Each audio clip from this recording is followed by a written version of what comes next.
बिस्मिल्लाहिर्रहमानिर्रहीम।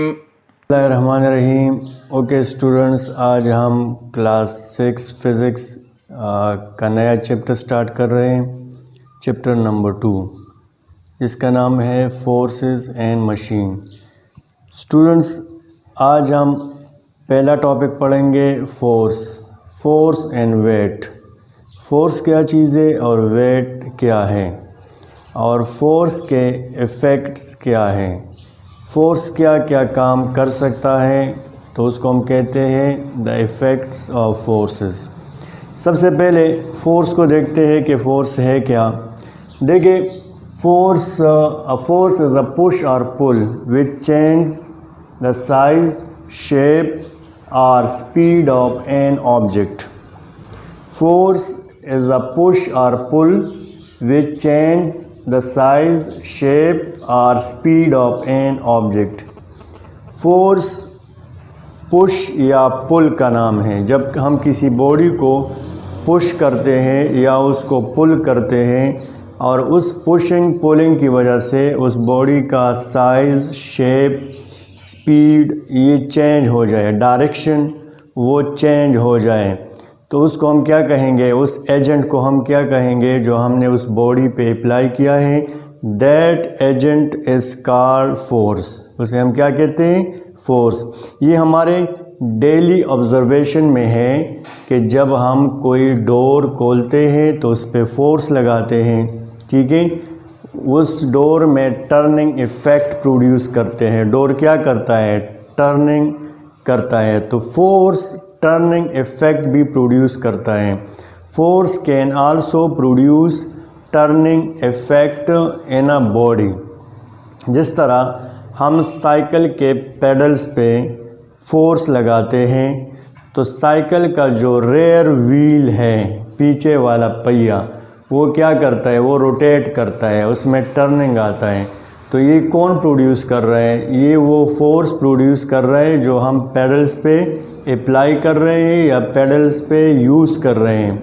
सो force can change size, shape, speed, direction of body and as well as force can produce turning effects in a body. Force can also produce turning effect. तो देखिए, turning effects ये कौन produce कर रहा है किसी body में, force produce कर रहे हैं। Force can produce turning effects in the body. इसको पढ़ेंगे डिटेल में। तो फोर्स है क्या, force is a push or pull which change the size, shape or speed of an object as well as force produce turning effect in a body. Force किसी body में turning effect भी produce कर सकता है। देखिए, एक एक को देखते हैं। फॉर एग्जांपल, यहाँ पे एक बॉक्स है और कोई बंदा उसको क्या कर रहा है, पुश कर रहा है। तो इस पुशिंग की वजह से ये बॉडी क्या होगी, ये मोशन में आएगी। ये क्या होगी, ये बॉडी मोशन में आएगी। Due to this force this body will come in motion. It will start moving, this box will start moving due to this applied force. जो ये स्टूडेंट इसको पुश कर रहा है, क्या कर रहा है, पुश कर रहे हैं। तो फोर्स क्या प्रोड्यूस कर रहे हैं, मोशन प्रोड्यूस कर रहे हैं किसी बॉडी में। और ये मोशन या तो पुशिंग की वजह से या पुलिंग की वजह से, या तो ये बॉडी को पुश करेगा या पुल करेगा। दोनों केसेस में इस बॉडी में मोशन प्रोड्यूस होगा। और कौन कर रहा है, यहाँ पे उस पे फोर्स लग रहा है। फोर्स, कोई बंदा इस पे फोर्स लगा रहा है, तो इस फोर्स की वजह से ये बॉडी जो है ये मोशन में है। तो force can produce motion in a body. ये नेक्स्ट, मोशन के लिए याद रखें, किसी बॉडी के मोशन के लिए फोर्स मस्ट है। जब तक किसी बॉडी पे मोशन फोर्स ना लगे वो बॉडी मोशन में नहीं आ सकती। या टेबल पे बुक पड़ा है, जब तक मैं इस पे फोर्स नहीं लगाऊंगा ये बुक हमेशा के लिए रेस्ट में रहेगा, ये मोशन में नहीं आएगा। तो किसी भी बॉडी को मोशन में लाने के लिए there must be a force. तो फोर्स क्या करता है, ये किसी बॉडी को जो रेस्ट में है उसको मोशन में लाता है। या अगर एक बॉडी मोशन में है और हम उसको रेस्ट में लाने की कोशिश करते हैं या हम चाहते हैं कि वो बॉडी रेस्ट में आए, तब भी फोर्स की ज़रूरत होगी। जब तक फोर्स हम उस पर अप्लाई ना करें तो वो बॉडी रेस्ट में नहीं आएगी बल्कि हमेशा के लिए मोशन में रहेगी।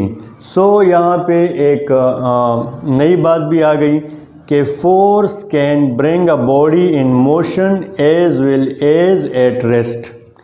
फोर्स किसी बॉडी को मोशन में भी लाता है और रेस्ट में भी लाता है। अगर कोई बॉडी मोशन में है तो उसको रेस्ट में लाने के लिए हमें फोर्स की ज़रूरत है। अगर कोई बॉडी रेस्ट में है तो उसको मोशन में लाने के लिए फोर्स की ज़रूरत है। तो फोर्स किसी बॉडी को रेस्ट में भी लाता है और मोशन में भी। तो यहाँ पे पुशिंग या पुलिंग की वजह से, ड्यू टू पुशिंग और pulling this body is in motion due to applied force and this force is applied by this man. So force हम पुशिंग या पुलिंग को कहते हैं। किसको कहते हैं, पुशिंग को या पुलिंग को। यहाँ पे हमने लिखा है पुश और पुल। अच्छा, फिर फोर्स का नेक्स्ट काम क्या है, वो किसी बॉडी के शेप को चेंज करता है। एक काम तो ये हुआ कि फोर्स किसी बॉडी को रेस्ट में या मोशन में लाता है। अगर रेस्ट में है तो उसको मोशन में लाएगा जब हम उस पर फोर्स अप्लाई करेंगे। अगर मोशन में है तो उसको रेस्ट में लाएगा फोर्स जब हम उस पर फोर्स अप्लाई करेंगे।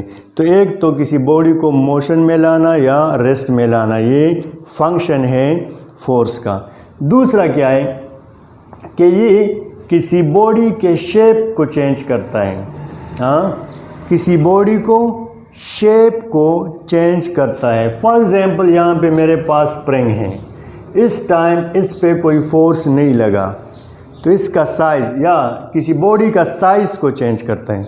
अब अगर इसका देख ले तो इसका साइज़ इतना है। हाँ, लेट्स से इसका साइज़ 10 सेंटीमीटर है। इसका साइज़ कितना है, 10 सेंटीमीटर।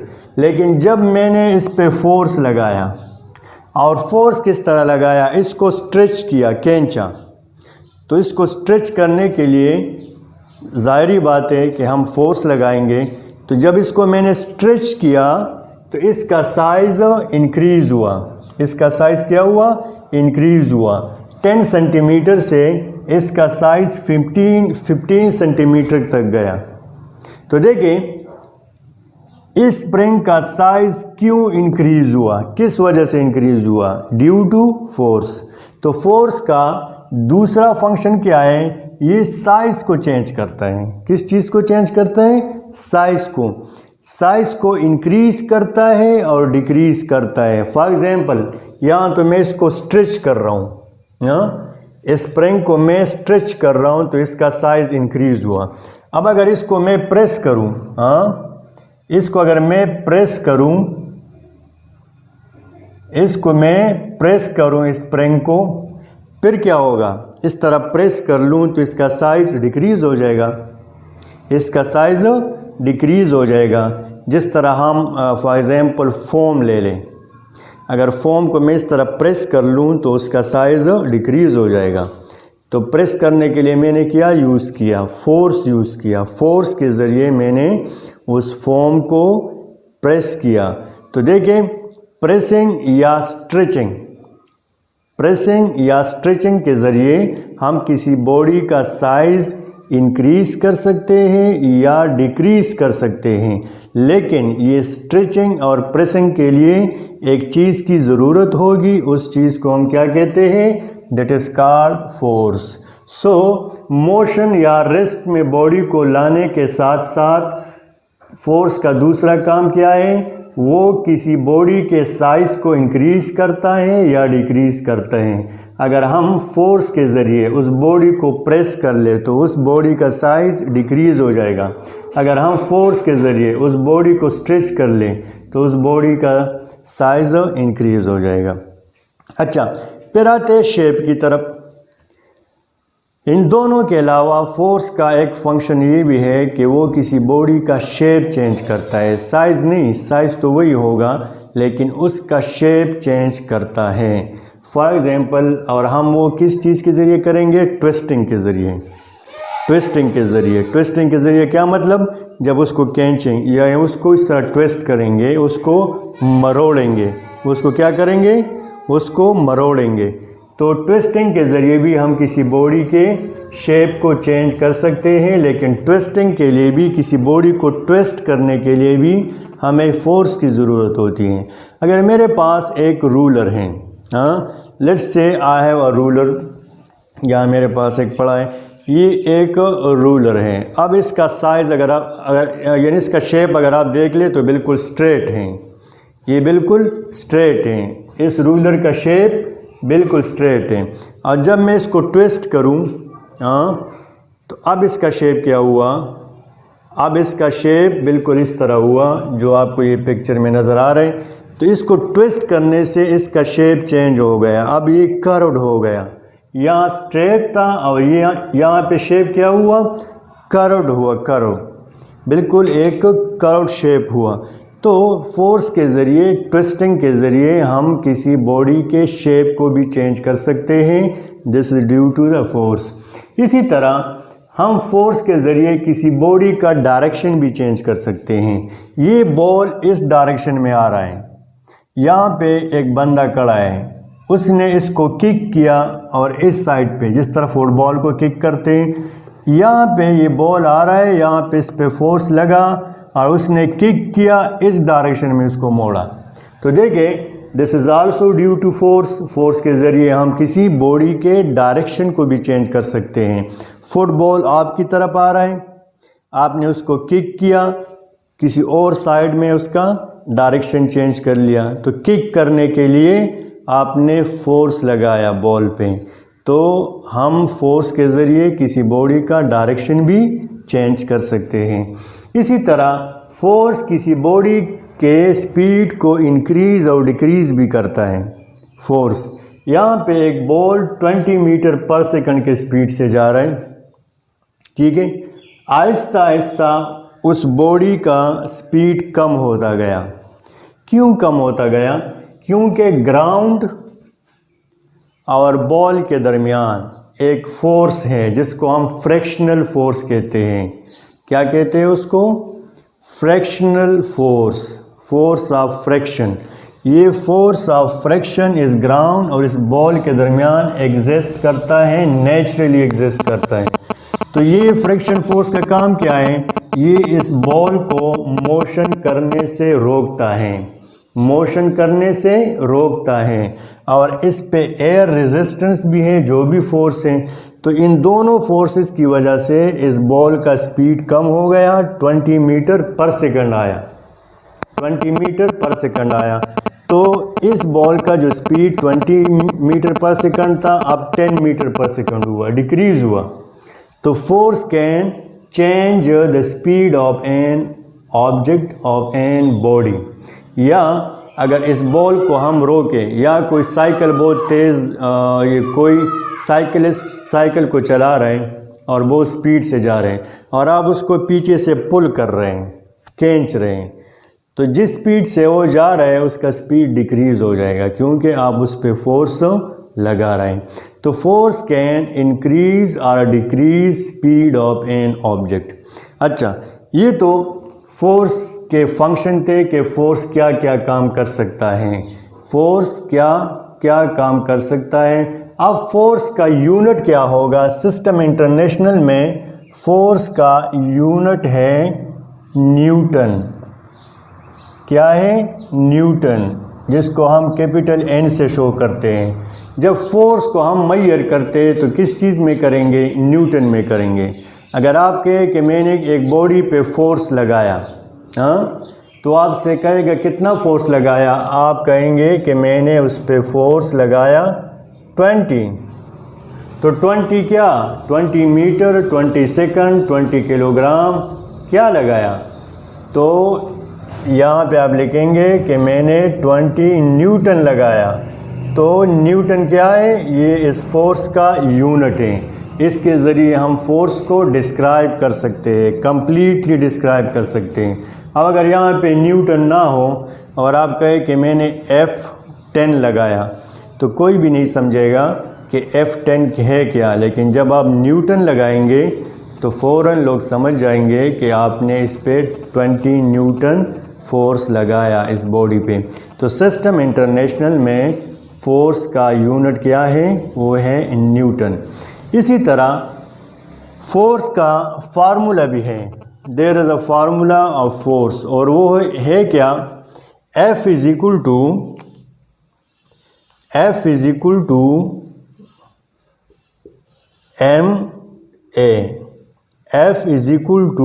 ma, ये फोर्स का फार्मूला है। Mass multiplied acceleration is called force.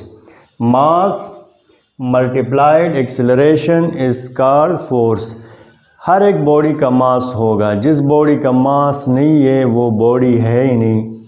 Her body का मास होगा, और मास क्या है, the quantity of matter in a body, the quantity of matter in a body. किसी बॉडी में मैटर के मकदार को हम मास कहते हैं।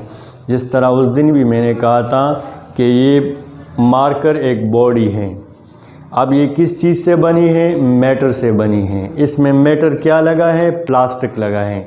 अब इसमें कितना प्लास्टिक है, कितना प्लास्टिक है, इस कितने प्लास्टिक को हम मास कहते हैं। कि इसमें 1 ग्राम प्लास्टिक लगा है, 2 ग्राम प्लास्टिक लगा है, 3 ग्राम प्लास्टिक लगा है, तो इसको हम क्या कहेंगे, मास। ये मार्कर प्लास्टिक से बना है। अब इसमें कितना प्लास्टिक यूज़ हुआ है उसको हम मास कहते हैं। ठीक है, तो मास क्या है, the quantity of matter in a body is called मास। और एक्सेलरेशन, इससे पिछले लेक्चर में हमने क्लियर किया था कि क्या है, the rate of change of velocity is called acceleration. तो जब किसी बॉडी पे फोर्स लगेगा तो उस बॉडी का तो मास होगा, डेफिनेटली होगा। जब मास नहीं है तो वो बॉडी नहीं है। जिस बॉडी का मास नहीं है वो बॉडी है ही नहीं। तो जिस चीज़ पे आप फोर्स लगाएंगे डेफिनेटली उसका मास होगा, और जब फोर्स लगाएंगे तो वो बॉडी मोशन में आएगी। जब मोशन में आएगी तो क्या प्रोड्यूस होगी, एक्सेलरेशन। क्या प्रोड्यूस होगा, एक्सेलरेशन। तो जिस बॉडी पे आप फोर्स लगा रहे हैं उसका मास भी है और उसमें एक्सेलरेशन भी प्रोड्यूस हो रहे हैं। तो फोर्स का फार्मूला क्या है, F is equal to ma। अच्छा, इस तरह ऊपर मैंने लिखा है कि turning effect, force turning effect produce कर सकता है। Force can produce turning effect. अगर आप देखें तो यहाँ पे अगर एक नट ले लें, ये एक नट है और आप इसको अनडू करना चाहते हैं, अनटाई करना चाहते हैं, इस नट को खोलना चाहते हैं, तो किस चीज़ के ज़रिए करोगे, या स्क्रू रेंच के ज़रिए। ये तो देखिए, जब आप इसको खोलना चाहें तो डेफिनेटली आप इस पे फोर्स लगाएंगे, इसको टर्न करेंगे, और जब इसको टर्न करेंगे, इसको इस तरह टर्न करेंगे, ये आपने इसको टर्न किया, इस पे नीचे की जब इस तरह टर्न करोगे तो ज़ाहिरी बात है कि आप इस पे फोर्स डाउनवर्ड लगाएंगे ना, नीचे की तरफ इस पे फोर्स लगाएंगे। ठीक है, अब आप इसको खोलना चाहें तो आप इस पे नीचे की तरफ फोर्स लगाएंगे तो ये टर्न करेगा, ये नट टर्न करेगा। तो ये फोर्स इसने क्या किया, टर्निंग इफेक्ट प्रोड्यूस किया इस नट में। नट में क्या प्रोड्यूस किया, टर्निंग इफेक्ट। ये नट टर्न करने लगा, and this is due to the force. या अगर आप किसी डोर को खोलना चाहें, दरवाजे को खोलना चाहें, तो ज़ाहिर बात है उसको खोलने के लिए आप या उसको पुश करोगे या पुल करोगे। हाँ, उसको पुश करोगे या पुल करोगे उस दरवाज़े को। ये उस दरवाज़े के हैंग्स हैं, ठीक है। तो जब या तो इस साइड में इसको खोलोगे, फोर्स लगाओगे इस पे, तो इस डोर में टर्निंग इफेक्ट प्रोड्यूस हुआ। इसमें क्या प्रोड्यूस हुआ? Turning effect.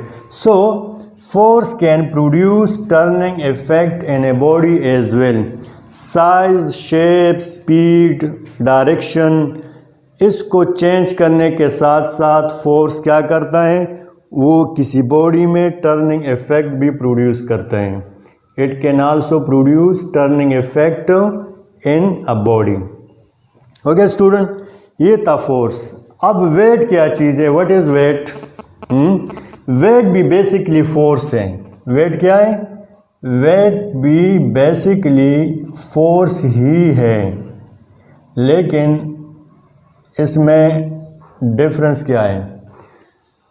फोर्स जब हम किसी बॉडी पे अप्लाई करते हैं, दैट इज़ फोर्स। किसी बॉडी को पुश, पुल, स्ट्रेच, ट्विस्ट करते हैं तो हम उसको फोर्स कहते हैं, ठीक है। लेकिन वेट जो है, वेट वो काम हमारा नहीं है। अर्थ, ग्रेविटी, अर्थ जब किसी बॉडी को अपनी तरफ पुल करें तो हम उसको वेट कहते हैं। Weight is the force of gravity on an object. Earth जब किसी बॉडी पे फोर्स लगाए, तो उस फोर्स को हम क्या कहेंगे? हम उसको वेट कहेंगे। अर्थ बेसिकली एक बड़ा मैग्नेट है। जिस तरह मैग्नेट चीज़ों को अपनी तरफ खींचता है ना, लोहे को अपनी तरफ खींचता है, तो इस तरह ये अर्थ नेचुरली एक बड़ा मैग्नेट है। ये सब चीज़ों को अपनी तरफ खींचता है। आप तीसरे मंजिल से नीचे छलांग लगाए तो कहाँ जाओगे? ऊपर जाओगे या नीचे? नीचे क्यों आ रहे हो? ऊपर क्यों नहीं जा रहे? क्योंकि ये अर्थ आपको अट्रैक्ट कर रहा है, आपको अपनी तरफ खींच रहा है। जिस तरह लोहे को मैग्नेट खींचता है, इसी तरह ये अर्थ हमें नीचे की तरफ खींचता है। तो किस फोर्स के ज़रिए खींच रहे हैं? उसको हम फोर्स ऑफ ग्रेविटी कहते हैं, यानी ज़मीन का फोर्स, अर्थ का फोर्स। ज़मीन का भी एक फोर्स है जो हम पे लगता है, ठीक है। तो वेट क्या होगा? The force of gravity on an object. ये मार्क करें इसको। मैं यहाँ से रिलीज़ करूँगा तो ये नीचे जाएगा, ऊपर नहीं जाएगा। तो नीचे जाएगा, इसको कोई चीज़ है जो इसको पुल कर रहे हैं, खींच रहे हैं। और वो चीज़ है क्या? वो अर्थ है। अर्थ ग्रेविटी है, फोर्स ऑफ ग्रेविटी है। इस पे फोर्स लग रहा है, अर्थ इसको अपनी तरफ खींच रहे हैं। तो हम कहते हैं कि इसका वेट इतना है, इसका वेट इतना है। बेसिकली ये वेट ये है क्या? ये फोर्स ऑफ ग्रेविटी है। जितनी बॉडी बड़ी होगी यानी उतना उस पर फोर्स ऑफ ग्रेविटी ज़्यादा होगी। अगर एक बॉडी स्मॉल है तो उस पर फोर्स ऑफ ग्रेविटी कम होगी। एक बॉडी बहुत बड़ी है तो उस पर फोर्स ऑफ ग्रेविटी भी बड़ी होगी। अगर हम इसका फार्मूला देख लें, वेट को हम डिनोट करते हैं W से। इसका फार्मूला है mg। m का क्या मतलब? मास। g क्या है? ये है एक्सेलरेशन। लेकिन कौन सी एक्सेलरेशन? Gravitational acceleration. यहाँ पे फोर्स में मास है, यहाँ भी मास है और एक्सेलरेशन है, लेकिन इस ए को हम लीनियर एक्सेलरेशन कहते हैं। इसको क्या कहते हैं? ए को लीनियर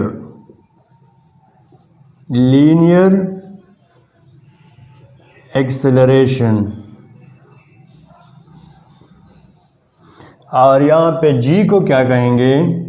जी को हम कहेंगे ग्रेविटेशनल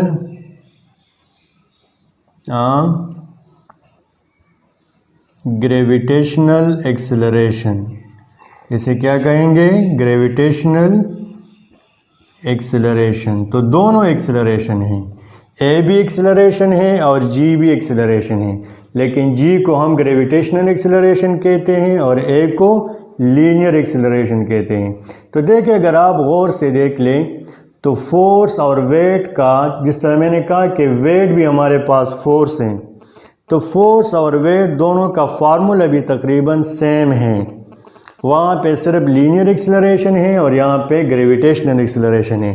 तो बेसिकली फोर्स और वेट ये दोनों एक ही चीज़ है, ठीक है। ये फोर्स है ग्रेविटी का फोर्स किसी बॉडी पे, और ये फोर्स जो हम किसी बॉडी पे अप्लाई करते हैं। तो बाज़ टाइम हम फोर्स की जगह वेट लिखते हैं या वेट की जगह फोर्स लिखते हैं, एक दूसरे को इंटरचेंज भी कर सकते हैं न्यूमेरिकल्स में या मैथमेटिकल क्वेश्चंस में। तो फोर्स और वेट, अब अगर आप देख ले यूनिट भी, तो वेट का यूनिट भी क्या है, वो है न्यूटन, यानी यूनिट भी बिल्कुल एक जैसे हैं न्यूटन। वेट को भी हम मेजर करते हैं किस चीज़ में, न्यूटन में। वेट को भी हम मेजर करते हैं न्यूटन में और फोर्स को भी हम मेजर करते हैं न्यूटन में। तो दोनों के यूनिट भी सेम हैं, दोनों के यूनिट भी सेम है, दोनों के फार्मूले भी सेम हैं, और वेट है भी हमारे पास क्या है, फोर्स है। सो वेट क्या है, the force of gravity on an object is called weight. तो स्टूडेंट ये था फोर्स और वेट। याद रखें वेट और मास में डिफरेंस है। बास टाइम स्टूडेंट इसमें कंफ्यूज होते हैं कि मास और वेट, नहीं, मास क्या है, वो क्वांटिटी ऑफ मैटर है इन ए बॉडी। किसी बॉडी में मैटर के क्वांटिटी को हम मास कहते हैं, और मास का यूनिट क्या है, वो है केजी, किलोग्राम। केजी मास का यूनिट है। This is the system international में इसका यूनिट क्या है, केजी है। तो मास और वेट ये दोनों अलग अलग चीज़ें हैं।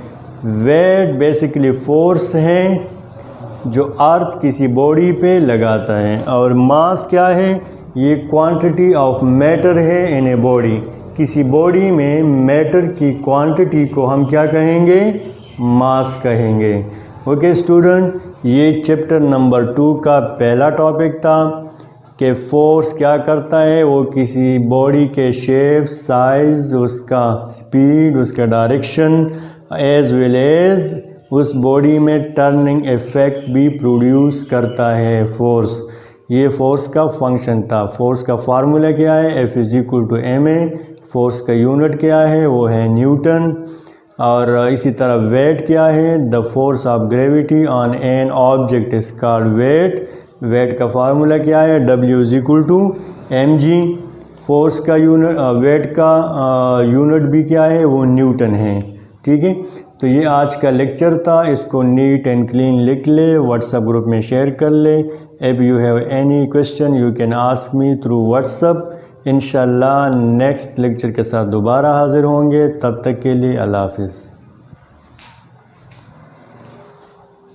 अल्लाहुम्मा अन्फ़अना बिमा अल्लमतना वअल्लिमना मा यंफ़अुना वज़िदना इल्मा।